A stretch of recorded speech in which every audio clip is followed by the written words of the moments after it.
तर कोल्हापुरातील माझे जेवढे भीमसैनिक आहेत त्या भीमसैनिकांनी हा व्हिडिओ नीट पाहावा आणि त्या ठिकाणी म्हणजे ते गड इंग्लज हे कुठेही मला माहित नाही, पण त्या ठिकाणी काल एक ॲट्रॉसिटीचा गुन्हा दाखल झालाय आणि एक गाव आहे कोल्हापुरामधली.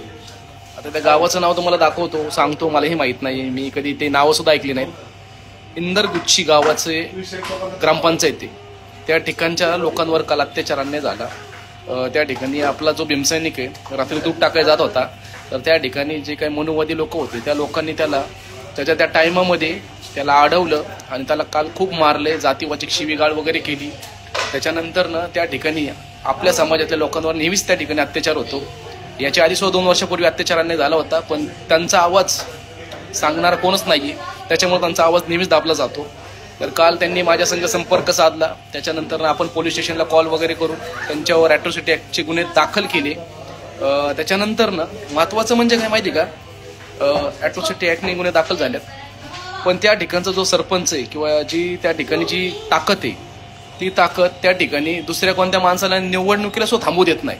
म्हणजे विचार करा, त्या गावामध्ये किती भयानक पद्धतीचा जातीवाद असेल आणि त्या गावातील जो सरपंच आहे तो त्याच्या विरोधात सुद्धा कोणाला थांबवू देत नाही आणि जो कोणी थांबल तर त्याला मारतात ते लोक.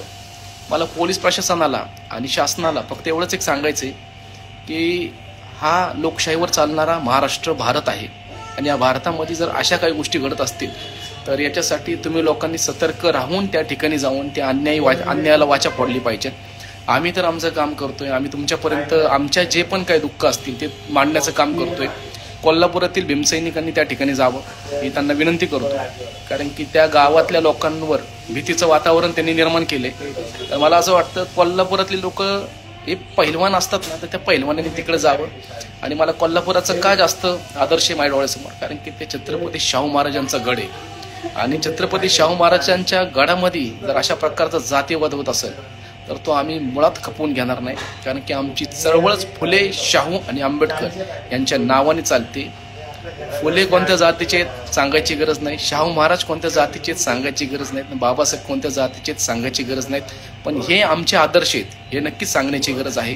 आणि मला असं वाटतं की ह्या महाराष्ट्रामध्ये असा जातीवाद, असा धर्मवाद कोणत्याही ठिकाणी होऊ नये, याच्यासाठी सर्व धर्मातल्या सर्व जातीतल्या लोकांनी सतर्क राहावं. कारण की आपण भारतात राहतो आणि भारतामध्ये सर्वांचा आदर करणं हेच आपल्याला लहानपणापासून शिकवलं पाहिजे. पण आत्ताच्या ज्या रूढी परंपरा किंवा जे लोक आहेत ते धर्माचं, जातीचं, देवाचं विष पेरत आहेत, तर ते विष पेरण्यापेक्षा समतेचं, समानतेचं बीज रोवा, म्हणजे माणसाला माणूस म्हणून जगण्याला एक वळण येईल.